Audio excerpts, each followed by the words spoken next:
Radio Sucesos 101.7 FM presenta su noticiero Sucesos con Milton Pérez y Verónica Larrea. Un periodismo libre para una democracia plena. Los hechos y las opiniones de los sucesos que marcan nuestro tiempo.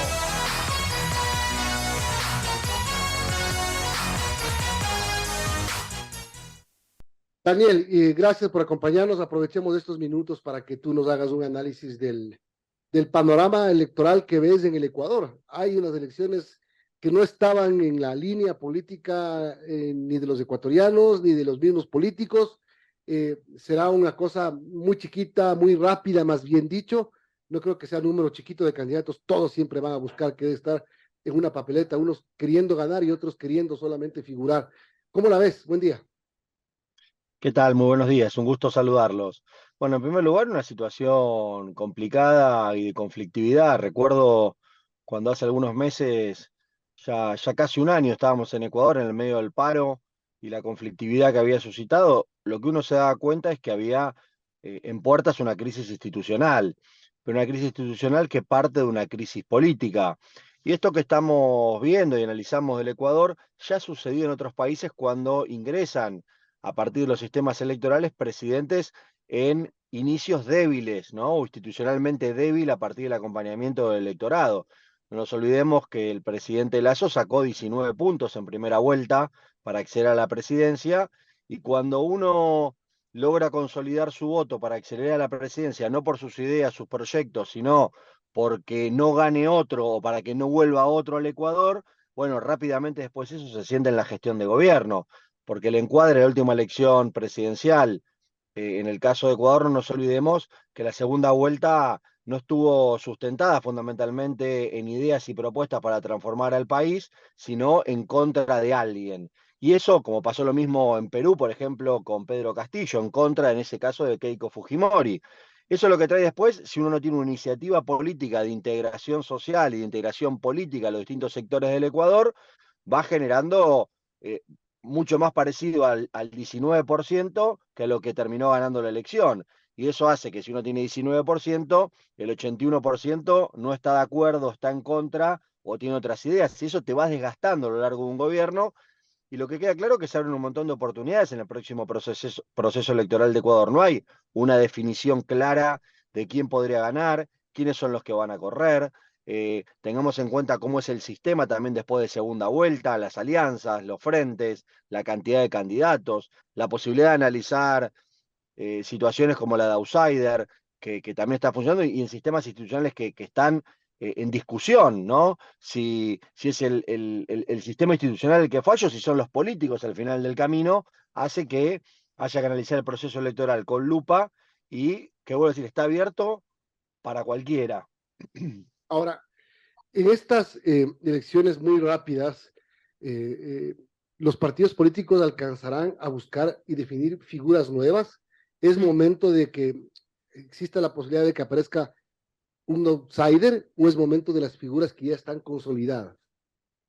Bueno, ahí lo importante no es lo que crean los distintos partidos o los dirigentes, sino qué está pensando el ecuatoriano, qué tiene en la cabeza para un momento difícil, de crisis, de incertidumbre, yo diría hasta de cancelación de futuro, con un presente exacerbado, ¿no? Cuando a veces las propuestas políticas hablan, no, porque en el futuro, no, pero paren, ¿cómo en el futuro? No sé qué voy a hacer mañana y me están hablando de un futuro lejano que para mí no existe.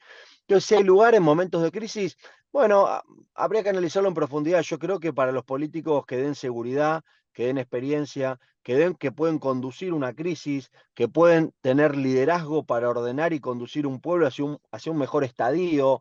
Hay varias características y atributos importantes que debe tener el próximo presidente del Ecuador.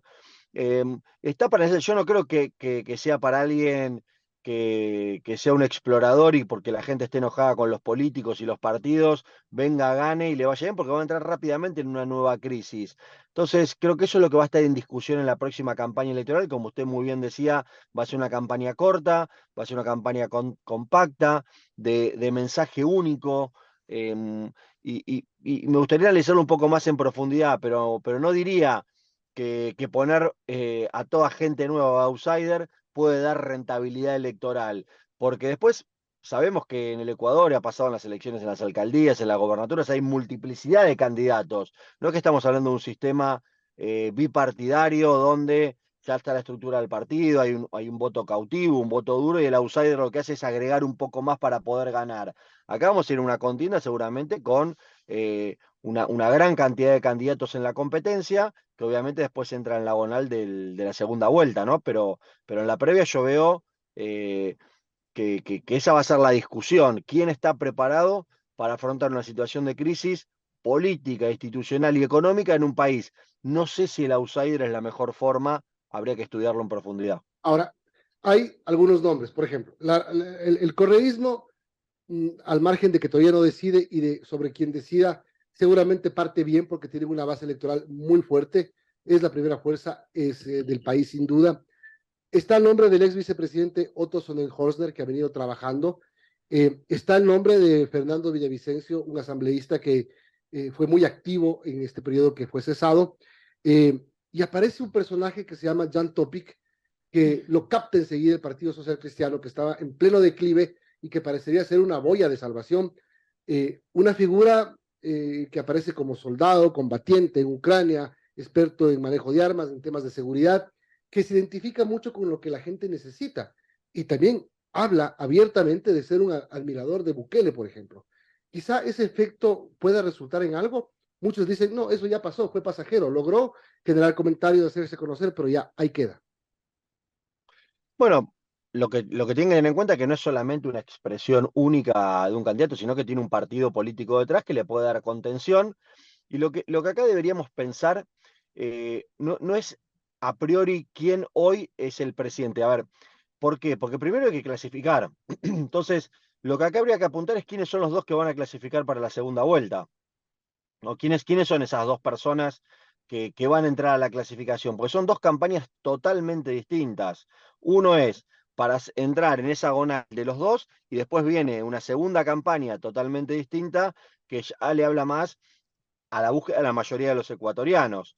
Pero vuelvo a decirle, está abierto, creo que el que entienda, interprete mejor a lo que le está pasando a la sociedad ecuatoriana, el que tenga una estructura para poder plasmarlo, el que sepa y tenga una estrategia clara, concreta, concisa, simple, que traduzca en palabras de la ciudadanía lo que quiere expresar, el que tenga también un cariz de poder juntar acuerdos, que no le hable solamente a los propios, sino que también pueda juntar acuerdos con la sociedad ecuatoriana, va a tener más chances. Y como ustedes muy bien decían, este es el inicio.